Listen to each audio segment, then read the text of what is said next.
Assalamu alaikum. Lesson 36.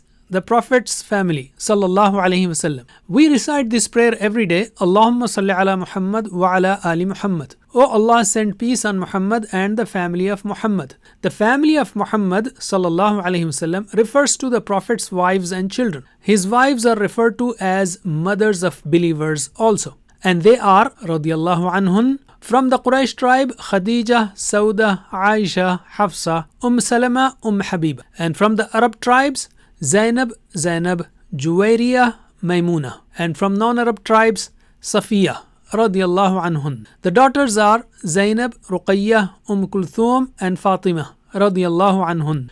And sons are Qasim, Abdullah, and Ibrahim. These three died in their childhood itself. Learn about the family of the Prophet Sallallahu Alaihi Wasallam so that we develop true love for them and so that we pray for them sincerely.